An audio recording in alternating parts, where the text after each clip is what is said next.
통장에 현금 몇백만 원만 넣어도 세무서에서 연락이 올까 밤잠을 설치고 계시나요? 자녀에게 도움을 주고 싶은데 증여세 때문에 망설이고 계시나요? 아니면 평생 모은 돈을 어떻게 관리해야 할지 몰라서 답답하신가요? 만약 이 중 하나라도 해당된다면 오늘 이 시간이 여러분의 인생을 바꿀 수 있을 것입니다. 왜냐하면 지금부터 들으실 내용은 그동안 아무도 정확히 알려주지 않았던 여러분의 소중한 재산을 지키고 현명하게 활용하는 진짜 방법들이기 때문입니다.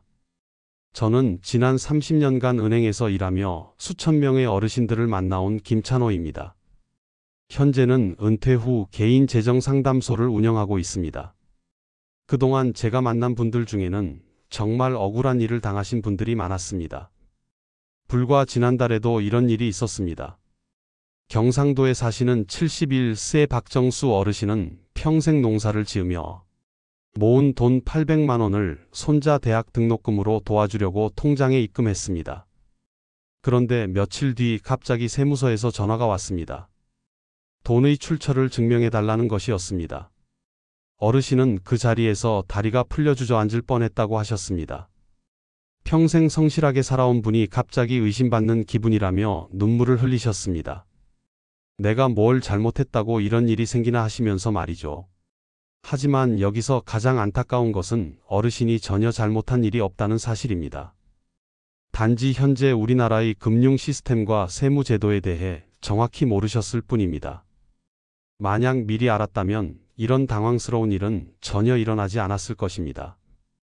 요즘 많은 어르신들이 이런 막연한 두려움 때문에 고생하고 계십니다. 현금을 많이 입금하면 세무조사를 받는다. 큰 돈을 움직이면 바로 신고된다. 자녀에게 돈을 주면 세금을 엄청 내야 한다 같은 이야기들을 듣고 불안해하십니다. 정말 그럴까요? 과연 여러분의 걱정이 모두 현실인 걸까요? 결론부터 말씀드리면 대부분은 과도한 걱정입니다. 물론 알아야 할 것들은 분명히 있습니다. 하지만 정확한 정보만 알고 계시면 전혀 무서워할 필요가 없습니다. 현재 우리나라는 하루에 같은 은행에서 1천만 원 이상의 현금을 입금하거나 출금할 때만 자동으로 보고되는 시스템이 있습니다. 그런데 많은 분들이 이 기준을 잘못 알고 계십니다. 1천만 원이라는 금액은 생각보다 높은 기준입니다. 일반적인 생활에서는 이 기준에 걸리는 경우가 그리 많지 않습니다. 더욱이 보고가 된다고 해서 바로 문제가 되는 것도 아닙니다. 이것은 단순히 큰 금액의 현금 거래가 있었다는 기록일 뿐입니다. 마치 택배를 보낼 때 운송장 번호가 생기는 것과 비슷합니다. 번호가 생긴다고 해서 문제가 되는 것이 아니라 필요할 때 추적할 수 있도록 하는 시스템인 것이죠. 그런데 왜 이런 오해들이 생기는 걸까요?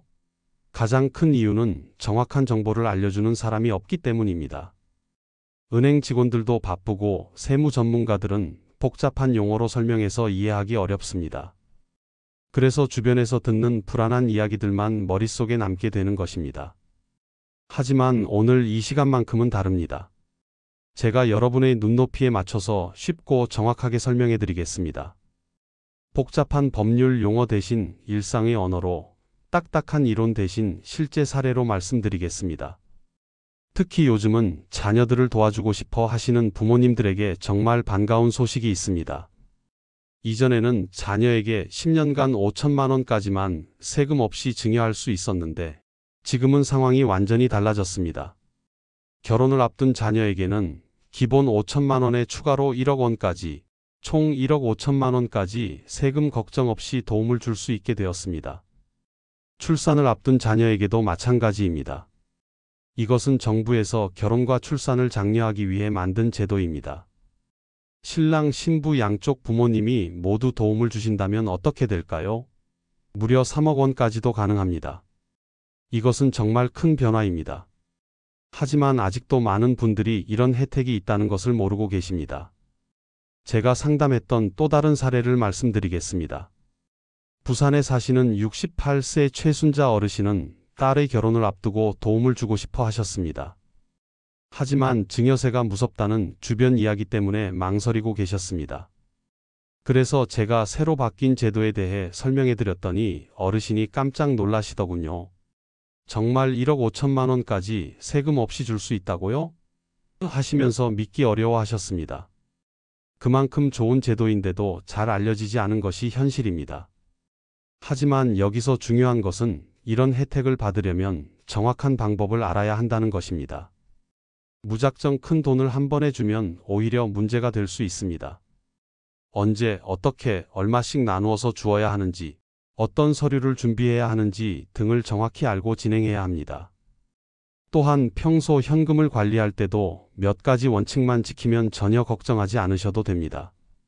예를 들어 큰 금액을 입금할 때는 어떤 돈인지 미리 기록해 두는 것입니다. 언제, 어디서, 누구에게, 왜 받은 돈인지만 간단히 적어 두시면 나중에 혹시 문의가 와도 당당하게 설명할 수 있습니다. 경조사비로 받은 돈이라면 청첩장이나 부고장을 보관해 두시고, 농산물을 팔아서 받은 돈이라면 거래 상대방의 연락처 정도만 메모해 두시면 됩니다. 중고 물품을 팔아서 받은 돈이라면 거래 내용을 휴대폰으로 사진 찍어 두시는 것도 좋습니다. 이런 간단한 준비만 해 두시면 나중에 어떤 문의가 와도 전혀 당황하지 않으실 수 있습니다. 오히려 내가 이렇게 성실하게 기록을 남겨뒀구나 하시면서 뿌듯함을 느끼실 수도 있을 것입니다. 그런데 여기서 가장 중요한 것은 마음가짐입니다. 여러분은 평생 성실하게 살아오셨고 정당한 방법으로 재산을 모으셨습니다. 그런 분들이 왜 눈치를 보며 살아야 할까요? 당당하게 여러분의 재산을 관리하고 활용하실 권리가 있습니다. 물론 세상이 복잡해지고 제도들도 계속 바뀌어서 혼란스러우실 수 있습니다. 하지만 기본 원칙은 변하지 않습니다. 정직하고 성실하게 살아온 분들에게는 아무런 문제가 없다는 것입니다. 제가 오늘 여러분께 들려드릴 이야기들은 모두 이런 기본 원칙 위에서 실제로 적용할 수 있는 방법들입니다.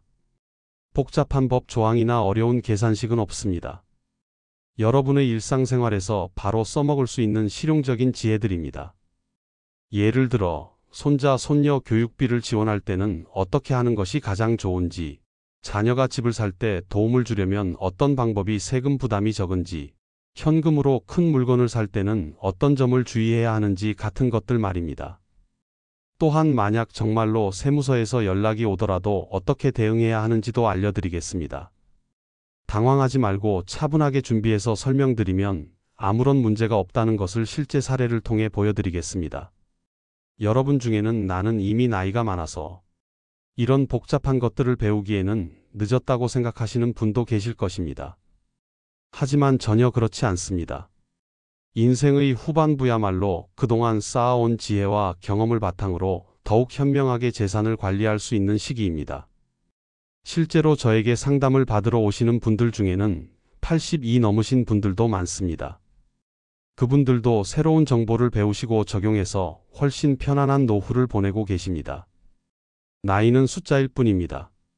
중요한 것은 배우려는 마음과 실천하려는 의지입니다. 그리고 무엇보다 여러분의 마음의 평안이 가장 중요합니다. 평생 열심히 모은 소중한 재산을 관리하면서 스트레스를 받으실 이유가 전혀 없습니다. 정확한 정보만 알고 계시면 당당하고 떳떳하게 여러분의 돈을 관리하실 수 있습니다. 자, 그럼 이제 본격적으로 여러분의 궁금증과 걱정들을 하나씩 풀어보겠습니다. 오늘 이 시간이 끝날 때쯤에는 여러분 모두 한결 가벼운 마음으로 재산 관리를 하실 수 있을 것입니다. 그리고 무엇보다 사랑하는 가족들에게 더 큰 도움을 줄 수 있는 구체적인 방법들을 알게 되실 것입니다. 마음 편하게 들어주시고 중요하다고 생각되는 부분은 메모해 두셨다가 나중에 다시 참고하시기 바랍니다. 그럼 이제 진짜 이야기를 시작해 보겠습니다. 자, 먼저 가장 궁금해하시는 현금 입출금에 대한 진실부터 말씀드리겠습니다. 여러분이 1천만 원 이상 현금을 입금하면 바로 세무서에 신고된다는 이야기를 많이 들으셨을 텐데 이것이 정확히 어떤 의미인지 아시나요? 사실은 이렇습니다. 현재 우리나라에는 고액 현금 거래 보고 제도라는 것이 있습니다. 하루에 같은 은행에서 1천만 원 이상의 현금을 입금하거나 출금하면 은행에서 자동으로 금융정보분석원이라는 곳에 보고를 합니다. 하지만 여기서 중요한 것은 이 보고가 바로 세무조사로 이어지는 것이 아니라는 점입니다. 실제 과정을 자세히 설명드리면 금융정보분석원에서는 이렇게 받은 정보들을 1차적으로 검토합니다. 한 달 동안 몇억 원씩 현금 거래를 반복하거나 명백히 의심스러운 패턴이 있는 경우에만 국세청으로 넘깁니다. 단순히 1천만 원을 한 번 입금했다고 해서 모두 세무조사 대상이 되는 것은 절대 아닙니다. 제가 상담했던 강원도 춘천의 69세 김정호 어르신 사례를 말씀드리겠습니다. 어르신은 50년간 운영하신 철물점을 정리하면서 현금 1,500만 원을 한 번에 입금하셨습니다. 그 후 몇 달이 지나도 아무런 연락이 오지 않았습니다. 왜냐하면 어르신의 거래는 정당한 사업 정리 과정이었고 의심할 만한 요소가 전혀 없었기 때문입니다. 하지만 만약 정말로 세무서에서 연락이 온다면 어떻게 해야 할까요? 여기서 가장 중요한 것은 당황하지 않고 차분하게 대응하는 것입니다. 세무서에서 연락이 온다고 해서 바로 문제가 되는 것이 아닙니다. 단순히 이 돈이 어디서 나온 것인지 확인하고 싶다는 정도의 문의인 경우가 대부분입니다. 이때 필요한 것은 바로 기록입니다. 언제, 어디서, 어떤 이유로 받은 돈인지만 명확히 설명할 수 있으면 됩니다. 예를 들어 농산물을 팔아서 받은 돈이라면 누구에게 언제 팔았는지, 경조사비로 받은 돈이라면 어떤 행사에서 언제 받았는지만 말씀드리시면 됩니다. 경상북도 안동에 사시는 73세 박미자 어르신은 딸의 결혼식에서 받은 축의금 800만 원을 입금한 후 세무서에서 연락을 받으셨습니다. 하지만 어르신은 미리 준비해 두신 청첩장과 하객 명단, 그리고 축의금 봉투까지 보관하고 계셨습니다. 세무서 직원에게 이런 자료들을 보여드리니 정말 성실하게 준비하셨네요 라며 칭찬을 받으셨다고 합니다. 그럼 이제 더욱 실용적인 이야기를 해보겠습니다. 현금을 입금할 때 어떻게 하면 더 안전할까요? 첫 번째, 금액을 나누어서 입금하는 것입니다. 예를 들어 2천만 원을 입금해야 한다면 일주일 간격으로 1,000만 원씩 두 번에 나누어 입금하시면 됩니다. 하지만 여기서 주의할 점은 같은 날에 여러 번 나누어 입금하면 오히려 더 의심받을 수 있다는 것입니다. 최소 일주일 이상의 간격을 두고 입금하시는 것이 좋습니다. 두 번째, 입금할 때마다 간단한 메모를 남겨두는 것입니다. 휴대폰 메모장에라도 2월 23년 5월 15일 딸 결혼 축의금 800만 원 입금이라고 적어 두시면 됩니다. 나중에 혹시 문의가 와도 당당하게 설명할 수 있습니다. 세 번째, 가능하면 증빙 자료를 함께 보관하는 것입니다. 중고 물품을 팔고 받은 돈이라면 거래 상대방과 주고받은 문자 메시지를 캡처해 두시고, 농산물을 팔고 받은 돈이라면 구매자의 연락처 정도는 메모해 두시기 바랍니다. 이제 여러분이 정말 궁금해하시는 증여세 이야기를 해보겠습니다. 많은 분들이 자녀에게 돈을 주면 세금을 엄청 내야 한다고 걱정하시는데 실제로는 어떨까요? 현재 우리나라는 부모가 성인 자녀에게 10년간 5천만 원까지는 세금 없이 증여할 수 있습니다. 하지만 여기서 끝이 아닙니다. 자녀가 결혼을 앞두고 있다면 추가로 1억 원까지, 총 1억 5천만 원까지 세금 걱정 없이 도움을 줄 수 있습니다. 더 놀라운 것은 신랑 신부 양쪽 부모님이 모두 도움을 주신다면 어떻게 될까요? 신랑 쪽에서 1억 5천만 원, 신부 쪽에서 1억 5천만 원, 총 3억 원까지 가능합니다. 이것은 정말 큰 변화입니다. 부산에 사시는 65세 이순덕 어르신은 아들의 결혼을 앞두고 이 제도를 활용해 1억 원을 도움을 주셨습니다. 예전에는 꿈도 꿀 수 없었던 일인데 이제는 당당하게 자녀를 도울 수 있어서 정말 기쁘다고 말씀하셨습니다. 하지만 여기서 중요한 주의사항이 있습니다. 이런 혜택을 받으려면 반드시 현금으로 증여해야 합니다. 부동산이나 주식으로는 이 특별 혜택을 받을 수 없습니다. 그리고 결혼신고일을 기준으로 앞뒤 2년 이내에 증여해야 합니다. 출산의 경우도 마찬가지입니다. 자녀가 아기를 낳으면 출생일로부터 2년 이내에 1억 원까지 추가로 증여할 수 있습니다. 하지만 혼인 증여와 출산 증여를 합쳐서 1억 원이 한계입니다. 결혼할 때 이미 1억 원을 받았다면 출산할 때는 추가로 받을 수 없다는 뜻입니다. 그럼 이런 큰 금액을 어떻게 안전하게 전달할 수 있을까요? 여기서 핵심은 시기 분산 전략입니다. 자녀가 내년에 결혼 예정이라면 지금부터 매달 600만 원에서 700만 원씩 나누어서 증여하시면 됩니다. 18개월에 걸쳐서 나누면 월별로는 큰 금액이 아니라서 눈에 띄지 않습니다. 하지만 여기서도 패턴을 피하는 것이 중요합니다. 매달 똑같은 날짜에 똑같은 금액을 입금하면 또 의심받을 수 있습니다. 첫 달은 5일에 650만 원, 둘째 달은 15일에 680만 원, 셋째 달은 25일에 670만 원 이런 식으로 날짜와 금액을 조금씩 바꿔주시면 됩니다. 또 하나 중요한 것은 증여 계약서를 미리 작성해 두는 것입니다. 나중에 세무서에서 증여세 신고를 요구하면 이 서류가 있어야 합니다. 간단하게 작성하시면 됩니다. 누가 누구에게 언제 얼마를 혼인 자금으로 증여한다는 내용만 적으시면 됩니다. 이제 조금 더 구체적인 상황들에 대해 이야기해 보겠습니다.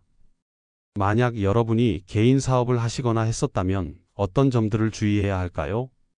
국세청에서는 PCI라는 시스템을 사용해서 개인의 소득과 지출을 분석합니다. 신고한 소득에 비해 너무 많은 재산을 가지고 있거나 소비 지출이 크면 의심하게 됩니다. 예를 들어 연간 소득을 2천만 원씩 5년간 신고한 사람이 갑자기 5억 원짜리 부동산을 구입한다면 당연히 의심받게 됩니다. 하지만 이런 경우에도 정당한 이유가 있다면 전혀 문제가 되지 않습니다.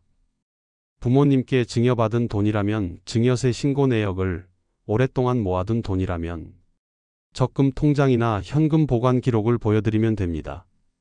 전남 목포에 사시는 71세 문병철 어르신은 30년간 모아둔 현금 3억 원으로 아파트를 구입하셨습니다. 세무서에서 자금 출처를 문의했을 때 어르신은 30년간의 적금 내역과 현금 보관 기록을 보여드렸습니다. 세무서 직원도 정말 성실하게 관리하셨네요 라며 감탄했다고 합니다. 마지막으로 세무조사를 받게 된다면 어떻게 대응해야 하는지 말씀드리겠습니다. 먼저 알아두실 것은 세무조사가 모든 사람에게 오는 것이 아니라는 점입니다. 1년에 전체 세무조사 건수가 1만 4천여 건 정도밖에 되지 않습니다. 전체 인구를 생각하면 정말 극소수입니다. 그리고 설령 세무조사를 받게 되더라도 성실하게 신고하고 살아오신 분들에게는 큰 문제가 되지 않습니다. 정기 세무조사의 경우에는 표본조사를 위해 무작위로 선정하는 경우도 많기 때문입니다. 만약 정말로 세무조사 통지를 받으셨다면 혼자서 해결하려고 하지 마시고 반드시 세무사나 전문가의 도움을 받으시기 바랍니다. 몇십만 원의 상담료가 아까워서 수백만 원의 세금을 낼 필요는 없습니다. 여러분, 지금까지의 내용을 정리해보면 결국 가장 중요한 것은 정직함과 기록 관리입니다. 여러분이 평생 성실하게 살아오셨다면 어떤 제도 변화나 조사가 와도 전혀 두려워할 필요가 없습니다. 정확한 정보만 알고 계시면 당당하게 여러분의 재산을 관리하고 사랑하는 가족들을 도우실 수 있습니다. 오늘 들으신 내용들을 가슴에 새기시고 실제로 어떻게 적용하실지 함께 생각해 보겠습니다. 처음 이 이야기를 시작할 때를 기억하시나요? 통장에 현금 몇백만 원만 넣어도 세무서에서 연락이 올까봐 밤잠을 설친다고 말씀드렸습니다. 하지만 지금은 어떠신가요? 이제 그런 막연한 두려움에서 벗어나셨을 것입니다. 사실 가장 중요한 것은 여러분의 마음가짐입니다. 평생 성실하게 살아오신 분들이 왜 움츠러들며 살아야 할까요? 여러분은 대한민국의 발전을 위해 평생 땀 흘려 일하신 분들입니다. 그런 분들이 본인의 재산을 관리하는 것은 당연한 권리입니다. 제가 오늘 말씀드린 내용들을 다시 한번 핵심만 정리해 드리겠습니다. 첫째, 현금 거래에 대한 올바른 이해입니다. 1천만 원 이상의 현금 입출금이 금융정보분석원에 보고되는 것은 맞습니다. 하지만 이것이 바로 세무조사로 이어지는 것은 아닙니다. 정당한 이유가 있고 의심스러운 패턴이 없다면 전혀 문제가 되지 않습니다. 여러분이 지금까지 해오신 정상적인 거래들은 계속하셔도 됩니다. 둘째, 기록 관리의 중요성입니다. 언제, 어디서, 누구에게, 왜 받은 돈인지만 간단히 메모해 두시면 됩니다. 휴대폰 메모장이나 수첩에 적어두시는 것만으로도 충분합니다. 이런 작은 습관이 나중에 큰 도움이 됩니다. 셋째, 증여세 혜택의 적극적 활용입니다. 결혼이나 출산을 앞둔 자녀가 있으시다면 1억 5천만 원까지 세금 없이 도움을 주실 수 있습니다. 이런 좋은 제도를 모르고 계신 분들이 너무 많습니다. 주변에 계신 다른 분들에게도 알려주시기 바랍니다. 넷째, 현명한 입금 전략입니다. 큰 금액을 입금할 때는 시기를 나누어서 패턴을 피해서 하시면 됩니다. 그리고 가능하면 증빙 자료를 함께 보관해 두시는 것이 좋습니다. 이제 구체적으로 어떻게 실천하실지 말씀드리겠습니다. 내일부터 당장 시작하실 수 있는 것들이 있습니다. 먼저 가계부를 쓰시는 분들은 현금 입금할 때마다 간단히 출처를 적어 두시기 바랍니다. 5월 15일 고추 판매 대금 40만원 입금 이런 식으로 말입니다. 가계부를 안 쓰시는 분들도 걱정하지 마세요. 휴대폰 메모장을 활용하시면 됩니다. 요즘 스마트폰은 대부분 음성으로 메모를 남길 수 있습니다. 오늘 딸한테 받은 용돈 30만원 입금했어 라고 말하기만 하면 자동으로 글자로 변환되어 저장됩니다. 자녀들과의 관계에서도 변화가 필요합니다. 지금까지는 세금이 무서워서 큰 돈은 못 주겠다고 말씀하셨을 텐데 이제는 다릅니다.